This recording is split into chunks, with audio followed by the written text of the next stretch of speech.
Hello, my name is Charles Shidlofsky. I'm an optometrist in Plano, Texas. My office is Neurovision Associates of North Texas, and we are a practice that primarily specializes in working with children and adults who've had neurological injury, including concussion, stroke, or developmental issues such as ADD or ADHD, autism, dyslexia. But another part of our practice is working with teams and athletes to improve their vision skills. We work with 3 professional sports teams, including FC Dallas of the Major League Soccer. We work with the Allen Americans of the ECHL. We work with the Texas Revolution from Arena Football, as well as many weekend athletes, college athletes, and high school athletes to enhance and improve their vision skills. My practice was founded in 2003, and currently we have our main office in Plano, but we also have 2 satellite offices, one in Southlake, Texas, and one in Rockwall, Texas. We have 4 optometrists in our practice, as well as 1 resident in our practice. The educational goals for today are to promote the prevention of sports vision injuries, contact lenses, and other eyewear options for athletes, prevention and treatment of concussive injuries for athletes, and sports vision enhancement therapy. A while back, the AOA Sports Vision came up with this following definition for what exactly is sports vision, and that is evaluation, treatment, and consultation designed to protect, correct, and enhance vision in order to make sports and athletic competition safer and more successful. I think this is a really great field that is really expanding as we speak. There are so many new tools that are coming out that make our job so much easier, and there's a really renewed interest. I have been in practice for 30 years now, and I wanted to do sports vision from the very outset. Unfortunately, there wasn't much interest in it back then.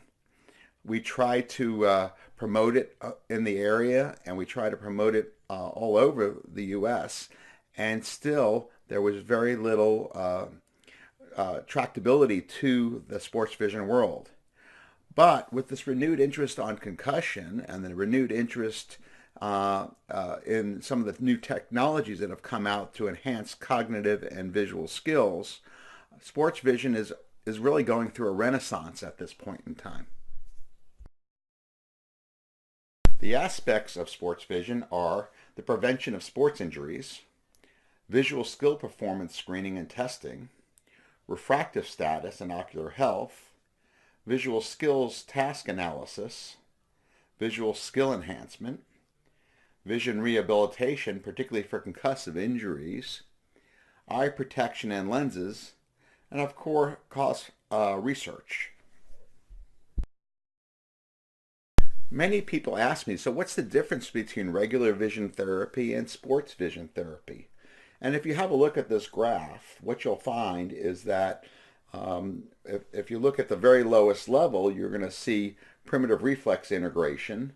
But as you go up the graph, you'll see special needs and brain injury is below normal activity, but we try to elevate them to that normal activity. Our general VT cases are situations where they're below normal and we try to break them above normal. But sports vision is well above normal and making them elite level. So that's kind of how I describe it to people, is I will say to them, for our typical cases, we take someone with subnormal skill and bring them to normal, but we take someone with, an athlete will take with average skill or normal skill and make them elite level. And that's really kind of the differentiation between the 2 therapies. As I mentioned, sports vision is going through a new renaissance, if you will, and with a lot of renewed interest. And that's largely because of how often you hear about it on TV. Almost every game and match of any sport that's broadcast are talking about vision. Yet we take it for granted, or it's been taken for granted for so long. An example is Roger Federer in 2014 says, I've been serving okay, my forehand's going well, my movement's okay, and I'm seeing the ball okay. So he's mentioning serve, forehand, movement, and seeing the ball simultaneously. These are all the major components for this particular athlete and their sport.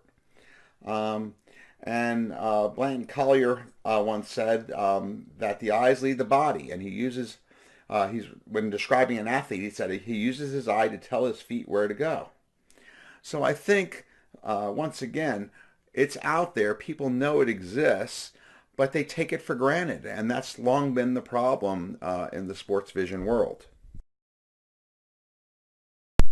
Nothing really needs to be said about this picture here. You can see how fixated this tennis player is on the ball. So that's what we mean by that is keep your eyes on the ball.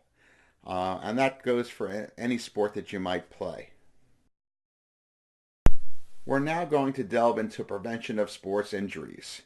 And this is a perfect graphic of what we see sometimes is our eye and face getting struck by a soccer ball at a high velocity. And that certainly is a major cause of sports injuries, and in this case, a very blunt sports injury. So here are the facts about eye injuries. There are more than 600,000 eye injuries related to sports and recreation each year. 42,000 of these injuries are of a severity that require an emergency room visit. More than 90% of eye injuries can be prevented with the use of appropriate protective eyewear. One of the big things that I talk to parents about for my younger athletes is that as many of them use their regular normal street eyewear. And actually that's really not a good idea because they don't conform to the standards and certainly can really create more eye injuries than they can prevent.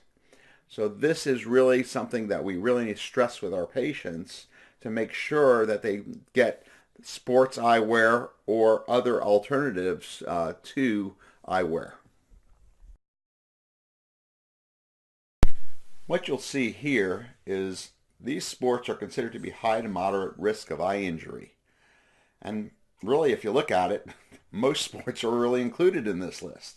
You have basketball and baseball and softball and lacrosse and hockey and tennis and soccer and volleyball and water polo and football and air rifle and BB guns and paintball and boxing, martial arts, cricket, squash, racquetball, fencing, badminton, fishing, and golf.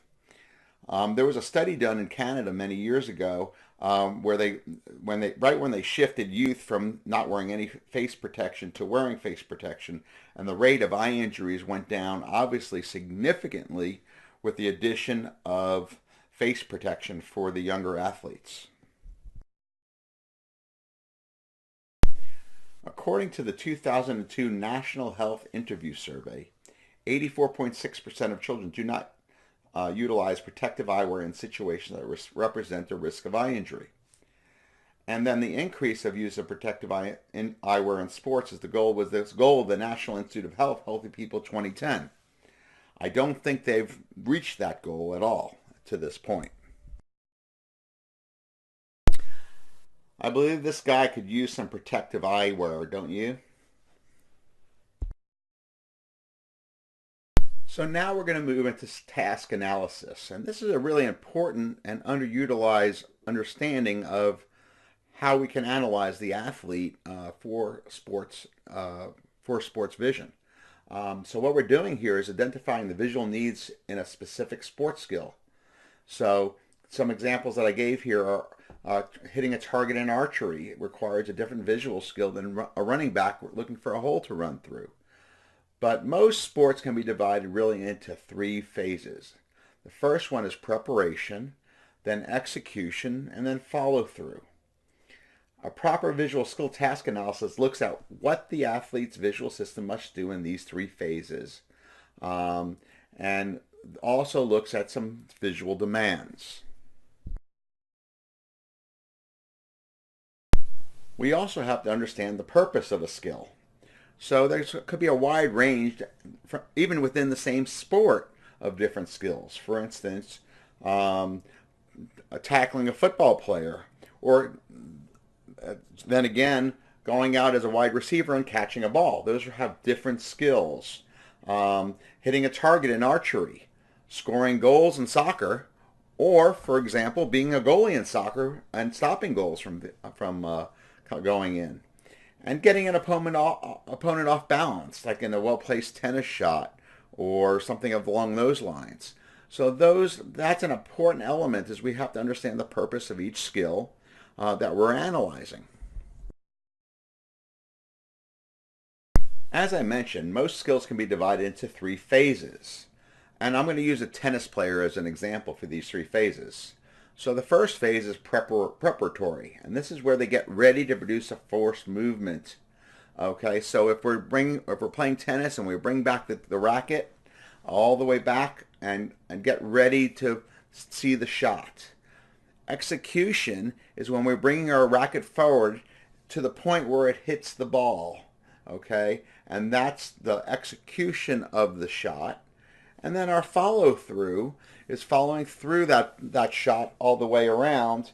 And that's going to slow down after impact, and you're going to prepare yourself or put yourself in preparation to go back to that preparatory phase. So that is something that you might see there. Now you can see it in other sports as well. All athletes will go through these 3 phases of skill.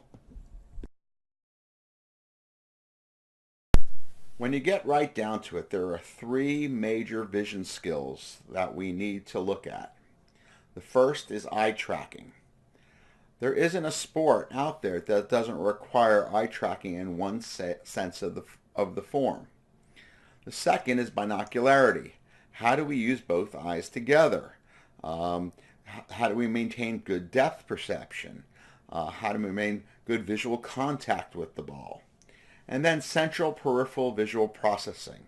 And this area is probably the most missed area, or the most area that's given least regard, but yet it's so important because the central peripheral visual processing is what gives the vision system stability. So we have to be able to maintain good central and peripheral visual process. There are 2 basic types of vision testing for athletes. One, I might go out to the facility or to the stadium to perform this type of screening. And I did one just this morning. I went over to FC Dallas's facility with a few staff members, and we screened all the players. But when you work with a professional team, what you find out is you don't have a whole lot of time. You're given about 10 minutes a player, if they're that generous, to be able to screen the players. So you have to pick and choose what tools that you use and get them through the process rapidly.